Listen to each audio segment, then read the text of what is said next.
ప్రపంచ నేలల దినోత్సవం.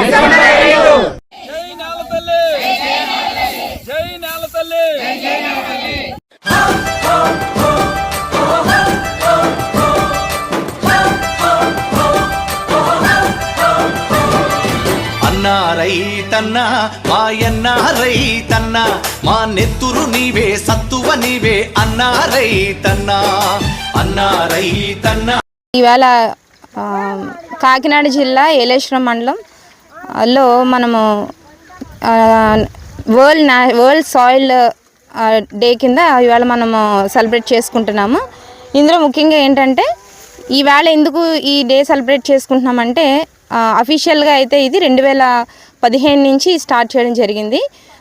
2002 నుంచి దీన్ని మనము చేయాలి అనేది తీర్మానం చేయడం జరిగింది. దీన్ని ఎవరు చేశారంటే international union of soil science అనే ఆర్గనైజేషన్. దీన్ని మనం ఒక డే సెలబ్రేట్ చేసుకోవాలి చేయాలి. అనేది ఏంటంటే మనకి నేల అనేది ఏంటంటే అన్ని జీవులకి కూడా క్యారీ చేసే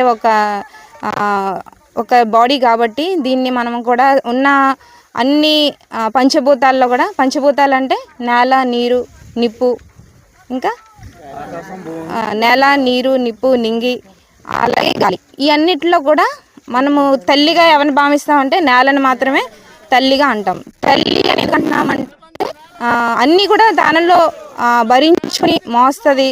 తర్వాత ప్రపంచాన్ని అంతటి కూడా ఫీడ్ చేస్తుంది. అంటే మనకి ఆహారాన్ని ఇచ్చే అన్ని జీవరాశులకు కూడా ఆహారాన్ని ఇచ్చే తల్లి కాబట్టి నేలని ఈ పంచభూతాల్లో కూడా నేల తల్లిగా భావిస్తాం. మనము వేరే దేన్ని కూడా మనం తల్లిగా భావించాం, ఈ పంచభూతాలు అంతే కదా.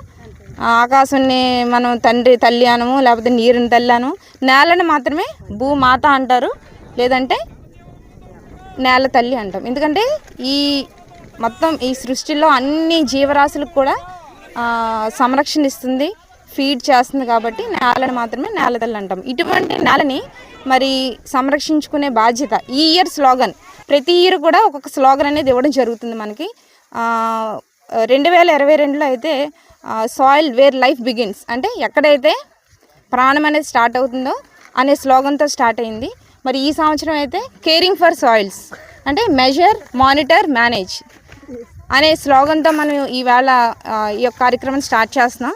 అంటే మెజర్ అంటే ఎలా ఉన్నాయి ఇందులో పోషకాలు ఏంటి అనేది మనం మెజర్ చేసుకోవడం, అదేవిధంగా దాన్ని ఎప్పటికప్పుడే దాన్ని మానిటర్ చేసుకోవడం, అదేవిధంగా దాన్ని మేనేజ్ చేసుకునే పొజిషన్లో ఉండాలి, అంటే సంరక్షించుకోవాలి. మేనేజ్ అంటే ఏంటంటే నేలలో ఉన్న అన్ని రకాల సూక్ష్మజీవులు కరెక్ట్గా ఉన్నాయా, లవణాలన్నీ కరెక్ట్గా ఉన్నాయా, సేంద్రియ కర్బనం కరెక్ట్గా ఉందా, నేలలో ఉన్న సూక్ష్మ జీవులు ఒక శాతం కరెక్ట్గా ఉందా, ఇవన్నీ కూడా మనం తెలుసుకుని మేనేజ్ చేసుకుంటే కనుక మన రాబోయే తరాలకి సారవంతమైన భూమి, ఫెర్టైల్ సాయిల్ అనేది ఇవ్వడం జరుగుతుంది. ఎందుకంటే నేల అనేది మనం అందరం కూడా చాలా హీనంగా చూస్తాం అనమాట. ఎందుకంటే అందరూ చెప్పులు వేసుకొని వస్తాం నేలకి, ఎందుకంటే అది ఒక సాయిల్ ఈజ్ ఒక డర్ట్, అంటే ఒక మట్టి అనేది మనం చాలా హీనంగా చూసే పదం. పిల్లలు ఆడుకున్నా సరే ఏం చేస్తాం, మట్టిలో ఆడొద్దు అంటాం. బట్ మరి అదే విధంగా వేరు వ్యవస్థ కానీ లేకపోతే ఈ భూరాశుల్లో ఏమైనా కూడా నేలని మేము అంత హీనంగా చూస్తే మనకి ఈ ఎవల్యూషన్ అనేది జరుగుతుందా, మరి ఫుడ్ అనేది వస్తుందా? ఇంకొక విషయం ఏంటంటే నేల అనేది చాలా తెలివైందంట.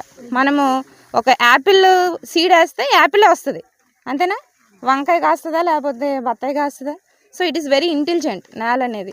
అటువంటి నేలని డిగ్రేడ్ అయిపోయి రానున్న 10 సంవత్సరాల్లో ఆల్మోస్ట్ 40% ల్యాండ్స్ అన్నీ కూడా మనకి ఈ కోతకు గురైపోతాయి, అలాగే నిస్సారం అయిపోతాయి. కాబట్టి నేలని సంరక్షించుకోవడానికి మన వంతు బాధ్యతగా వ్యవసాయ శాఖ కానీ, ప్రకృతి వ్యవసాయ సిబ్బంది కానీ మరి వాళ్ళ యొక్క తోడ్పాటు దయచేయాలి. మరి వాళ్ళ యొక్క ఫుల్ ఎఫర్ట్స్ అంతా కూడా, నేల లేకపోతే ఇంకా ఏమీ లేదు, పంట లేదు, వ్యవసాయం లేదు, ఏమీ లేదు. కాబట్టి ఈ నేలని కాపాడుకోవాల్సిన బాధ్యత మన అందరిపైన ఉంది. కాబట్టి రైతులకి విస్తృతమైన ప్రచారం చేయాలి, నేలను ఏ విధంగా కాపాడుకోవాలి, నిస్సారమైన భూమిని ఎలా సారవంతంగా తీసుకురావాలి. ఒకప్పుడైతే మరి ఈ ఆకులన్నీ కింద పడి హ్యూమస్ అనేది ఫామ్ అయ్యి మంచి సారవంతమైన భూములు ఉండేవి, ఎరువులన్నీ వాడని రోజుల్లో.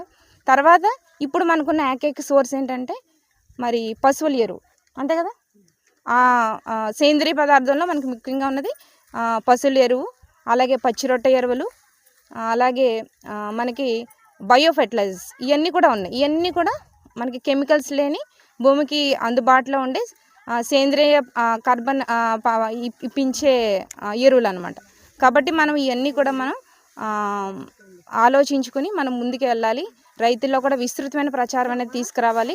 ఇందులో భాగంగానే మరి మన ప్రకృతి వ్యవసాయ సిబ్బంది అందరూ కూడా పిఎండిఎస్ అని, రబీ డ్రై సోయింగ్స్ అని ఇవన్నీ కూడా నేలని బాగు చేసే కార్యక్రమాలు ఎన్నో చేస్తున్నాం. కాబట్టి దీన్ని ఇంకా ముందుకు తీసుకెళ్లాలని ఈ యొక్క సాయిల్ డే రోజుని ఈ 2024ని మనం ఒక తీర్మానం తీసుకుంటున్నాం. జై నేల తల్లి, జై నేల తల్లి.